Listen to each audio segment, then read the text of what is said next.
Lee Young-soo, the protagonist, was filling his tank on the way home. The old gas man was a forgetful one, causing him inconvenience. When he was about to leave, the old man gives him water, but he was not interested in them. On his way, he kept ranting about a customer on the phone with his wife. She asked when he would arrive and his gift for their daughter. Saying he would be home early, he cut the line to talk with a client. As they were negotiating a deal, Lee Jong-soo entered a tunnel on his way to Seoul. Inside, he rejoiced in sealing a deal, happy with his success. Suddenly, he heard noises echoing from the walls of the tunnel. He was more tensed when the light started to flicker. All of a sudden, the tunnel collapsed on him, burying him within the thick concrete. Sometime later, Lee Young-soo regained consciousness and discovered he was caved in. He wanted to call for help, but he was in a critical position. Trying his best, he finally got a hold of the emergency hotline and informed his situation. The receiver then told him to sit tight and wait for the rescue. Lee Young-soo then inspected his surroundings, assisting where he would be safer. He was in great dismay seeing the unfavorable situation he was in, blaming the old man for it all. Fortunately, the rescue team arrived, but what they discovered was far from what they expected. Reports then scattered all over the media of the event which Si-hyun, Lee Young-soo's wife, heard. Back at the tunnel, Lee Jong-soo received a call. It was a live broadcast call with a reporter asking about his well-being. Hearing the news, the rescuers' team leader, Lee Kyung, immediately searched for the caller, not wanting Lee Young-soo's battery to be drained. Lee Kyung stopped the broadcast in deep rage and scolded the reporters for potentially harming Lee Young-soo's safety. He further warned them to never call him ever again. Returning to their base, the other rescuers were impressed with him. They immediately started planning when Lee Young-soo called. Lee Kyung answered and received the man's questions and doubts about the rescue. Lee Kyung tried to calm him down first before informing him of his situation. Following his instructions, Lee Young-soo tried to calm himself then. Lee Kyung introduced himself and told him of the undesirable event. Lee Kyung continued and asked whether he had resources with him. Lee Young-soo, however, was still processing the events, stunned out of his mind. Nevertheless, he listened to Lee Kyung's instructions as the call progressed. Lee Kyung inquired about this location, asking for any specific landmark to pinpoint where he was. Once the information was taken, they proceeded with the plan to rescue Lee Young-soo. It was then Lee Young-soo's turn to question Lee Kyung, inquiring about him and his chances of getting out. Lee Kyung reassured the troubled man, promising he would be the one to get him out of there. Lee Young-soo was crying alone, disheartened by the possibility he may never see his family again. Soon, he received another call, this time from his wife. He comforted her, who too was crying and remorseful. He then inquired about their daughter, to which Si-hyun decided to give the phone. Lee Young-soo talked with his daughter Soo-jin, pretending everything was fine. Si-hyun bid farewell afterward. Lee Young-soo also said goodbye, muttering a silent sweet chant to Si-hyun. Lee Young-soo proceeded in collecting the necessities during his stay. He also made himself comfortable, making sure everything was safe. The next day, the rescuers were now formulating a plan to rescue Lee Young-soo. Lee Kyung spoke of Lee Young-soo's possible location and requested to stop the other tunnel's construction near them. The Prime Minister suggested they come up with the best solution and prioritize the safe return of Lee Young-soo.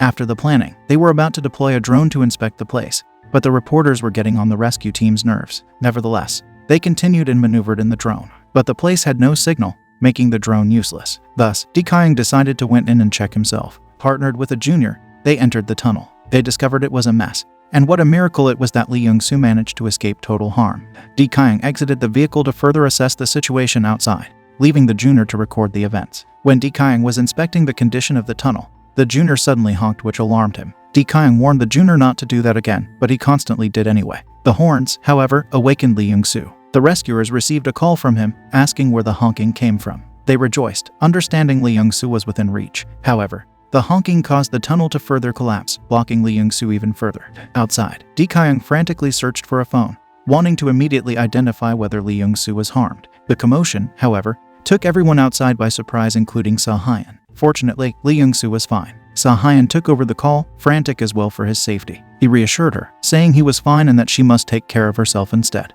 Without any further note, Lee Young-soo ended the call. The next day, machineries were being transported to the site with the plan of digging Lee Young-soo out. With the president's approval, all means to retrieve Lee Young-soo was in motion. Once they were out of the meeting, all the higher-ups lined up to take a picture with Si-hyun, making it seem like this was a charity event, displeasing her inside. Like any ordinary day, Lee Young-soo started by consuming small portions of his reserve. He also discovered a secret passage to his back compartment and proceeded in retrieving goods from there. With the things he gathered, he cleaned up his place as a distraction. Suddenly, Lee Young-soo heard noises from afar. With the aid of a flashlight, he discovered something crawling inside the disheveled ceiling fan. On high alert, Lee Young-soo readied himself for anything unexpected. Moments later, a dog emerged from the hole, followed by a low moan from another trapped survivor. Hearing her pleas, Lee Young-soo quickly informed rescuer Di-kyung of the news and went to her as fast as possible. Slowly making his way, Lee Young-soo had to cross multiple hazards to get to the other person. Once he arrived, he saw how serious Mai-na's, the trapped woman, situation was. Lee Young-soo entered her vehicle and inspected the situation from within. He offered to lift the huge concrete limiting her movement. However, his strength was not enough, rendering his efforts fruitless.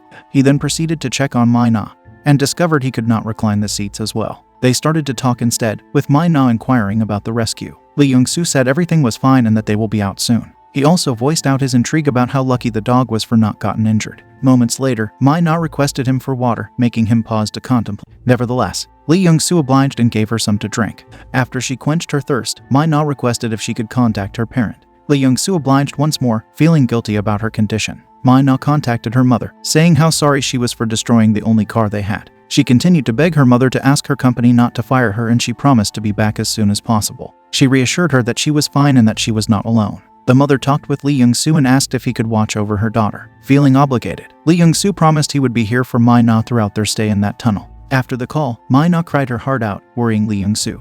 Seo-hyun was at a small restaurant. From the news report, she discovered Lee Young-soo was not alone and was helping Mai-na. The anchors were impressed by his goodwill and selflessness. Seo-hyun could only listen as she think of him, wishing her husband was with her at that very moment. On the surface, workers continued their job despite the unprecedented weather conditions. Meanwhile, Lee Jong-soo searched for a radio station to entertain the both of them as they wait. Mai-na started to converse and inquired about Lee Young-soo to pass the time. As they talked, the radio turned on as classical music resonated from it. Mai-na requested to sleep in for the night, so Lee Young-soo left, leaving her a flashlight of her own. As he maneuvered his way back to his car, he was in a deep struggle. Once he returned, he talked with his daughter's picture and stated he would be home soon. He was also indulging in the cake he had left and planned to give some to Mai-na later. But moments after, Lee Young-soo heard whimpers, awakening him. He discovered Tenny, the dog, had devoured everything that was left of the cake. Angered, Lee Young-soo threw a fit, totally displeased with the happening.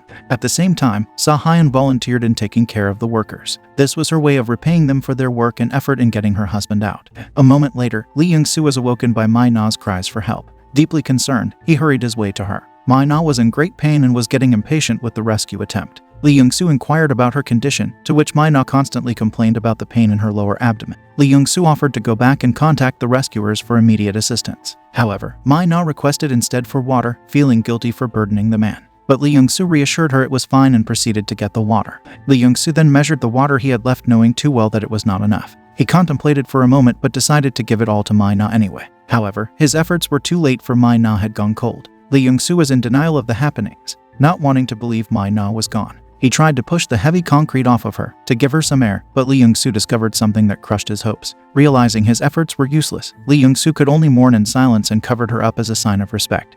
Outside, investigations of the poorly made tunnels resurfaced, garnering different perspectives from the citizen.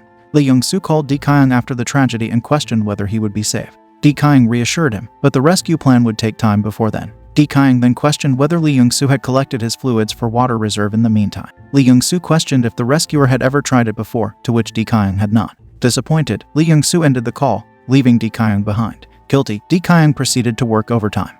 The next day, the workers had now installed tubing to fasten their work pace. Lee Young-soo, on the other hand, was now collecting his fluids for reuse. Tenny arrived, and as Lee Young-soo tried to shoo him away, he discovered the dog had been eating something. Locating the food source, Lee Young-soo divided the newly found dog food for the two to share and stored it this time so Tenny would not devour it all. He also took off the dog's anti-bark collar, testing its effectiveness. When Lee Young-soo wore the collar, it shocked him, causing him to accidentally push the door open. With the door now open, Lee Young-soo discovered he had tons of space and can now venture outside. He could now move freely and potentially look for his way out. Meanwhile, as Di-kyung did his own business, he realized something. Curious, he tried his suggestion himself. Lee Young-soo called for an update with Di-kyung, telling him the operation would take 10 days to complete. Di-kyung was also informed of what he did because of guilt. Of course, Lee Young-soo was surprised about his revelation.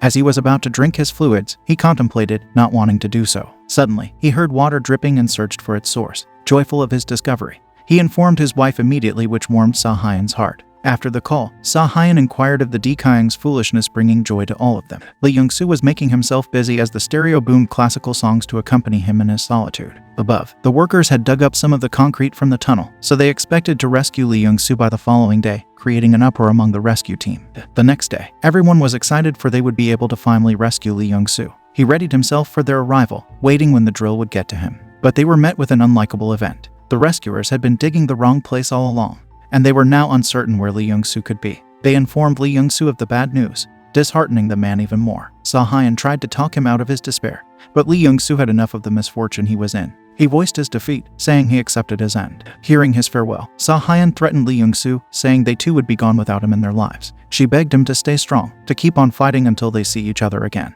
But his cries were the last Seo-hyun heard from him. Could not take all the stress, Seo-hyun collapsed as she was about to leave the place. By this time, everyone had lost hope of rescuing Lee Young-soo. It seemed rescuer Lee Kyung was the only one dedicated to the rescue operation. During an interview, experts debated Lee Young-soo's survival rate as the days continued. He was trapped there, all alone with no means of communication and no resources. Most of the experts believed he would not stand a chance, but some are still hopeful he would. Meanwhile, Lee Young-soo was still holding on and was fighting for his dear life. The stereo broadcasted their interview with Seo-hyun, picking Lee Young-soo's interest. They even played the family's favorite pop song, a tribute to Lee Young-soo.